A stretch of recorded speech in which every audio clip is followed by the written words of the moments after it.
for that. Well, Jai Bala of thechaos.com joins us on the show. Hi, Jai. Well, we've had a good pullback. Is it part of a pullback, and is that pullback done now? Will you expect the markets to go ahead and retest lower levels? So that's on the Nifty. You could answer that. And also Reliance Industries. That was the one that was underperforming. And the bears were cheering that. Unfortunately for the bears, now you're seeing that Reliance Industries is showing signs of coming back to life. Do you think it can pull back further from here? Hi, Nigel. Good to be here. Yeah, what you're pointing out are the right things. And Nifty's bounce, as I've been pointing out, last time I had expected Nifty to drop to about 23,800 and then bounce back to 24,400 to 24,800. So we are at the minimum satisfactory level for the counter-trend bounce. So we will have a firm confirmation that the downtrend has resumed only if Nifty goes back below 23,873. But if Nifty were to drop below today's low, that will be an early indication because we are at the minimum satisfactory level. But I would expect the bears to concede little more level. Say if even 25,000 were to come through, that will put the bulls in a state of complacency, and we're going to probably going to see the next leg of a powerful decline begin. So watch out for resistance at 24,550, and also watch out for the previous day's low getting broken. That will be an early signal that this was a confirmation that this is just a counter-trend bounce. And Reliance, once again, Reliance resistance has come at about 1325 to 1340. If Reliance was to get rejected around these levels, that will again be an endorsement of the bearish case. Okay. Got that. Swiggy numbers on our screen. I think we'll get our team to also show us the quarterly comparisons, the quarter on quarter, because it's all about reducing burn. And I think it'll be helpful if we look at Q2 versus Q1, because the losses are still there, but the losses are reducing. They're definitely reducing year on year, but let's see if we can get the burn comparison quarter on quarter as well. Right now, the stock is a little flat. The EBITDA loss number, the consolidated losses is 625. The EBITDA loss is at around 555, if I saw the flash correctly. We'll try and get Mangalam as well in just a bit for further analysis on these numbers as they play out. Since we're on the subject, I don't know if you've been tracking Zomato. If you could give us some more sense on this. Jay, have you looked at Zomato charts at all? Yeah, I do watch it quite closely, and it's quite a high beta one. And the recent high at about 300 and change, that's looking like it might have clocked a top, but or it might just have one more top. But we are very close to seeing the stock top out.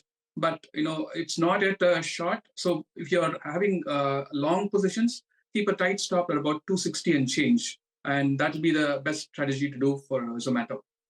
260 is the important mark, okay, on that one. And now you can short it as well because it's in the F&O market. So that's another point, though it's made its way into the sensex and probably could make its way into the Nifty as well. Jay, tell us about individual stocks. I think you have a call on Coromandel as well as L&T Tech. Levels you're looking at both those two? Yeah, that's right. L&T is more straightforward short because the stock has been underperforming from its all-time high of 6,000 and change, or probably exact 6,000. It's come down, L&T technology, it's come down in 5 steps and then retraced exactly 61.8 Fibonacci retracement of the decline. And it's getting rejected from that level. So L&T technology is possibly heading to somewhere close to 4,600. A stop loss at about 55.50 will be the best case scenario. When it comes to Coromandel, it's more a conditional short. It might have finished the move from the October 2024 low at its recent high, and probably finishing a medium-term move from the 2023 low. So if it were to drop below 1745, that will be an indication that it's dropping to at least 1,500. So maybe much deeper correction, but we'll take this as a shallow correction and keep a stop at about 1839. Conditional short only if it were to go below 1745. By the way, for Swiggy. Yeah, I don't look at this stock quite often, but I just had a cursory look at it. It's been in a downtrend since July, so it's not surprising that the stock is falling off. But yeah, so the good news is that probably it could be close to finishing off the correction that started from July, somewhere about 2,700. So I guess the worst is probably done, but it's not an investing candidate or a trading candidate yet. Okay, all right. Finally, as we are winding up, Jai, since you are still a little cautious, you're not fully convinced about this move that the market has made, any trades you'd like to leave us with, near-term trades? Yeah, I've been looking at quite a few stocks. So, but Voltas is something that I had pointed out last time. It triggered the buy level for me, but you need to keep your position sizing quite small on the long side. So probably it has potential to scale somewhere close to fresh 52-week highs, but a very tight stop loss about 1622 to 1600 is a must for this. But I don't see any long trades other than this, and I've given 2 short trades. But the most important thing that's for me is that there's a very rare signal for the US markets. Nvidia, if it were to drop below the 27th November low, that's about 131.8.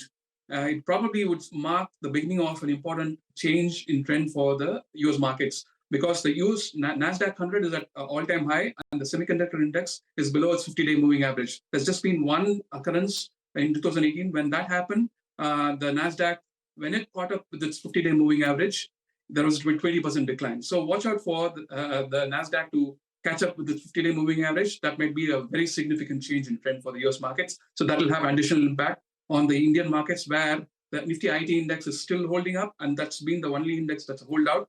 So watch out for the shift. It's a very important point of data. All right, and just the other call that you're giving us is that the dollar index has the potential to go higher from here, right? Jai, very quickly. Yeah, I'm maintaining an objective of 109.5. Then that will be a very important test for it. So that's an important resistance for me. And in the long term, I'm quite bullish. But what happens at 109.5 will be an endorsement of the medium to long term trend for the dollar index. Right, Jai, we'll keep you for a little bit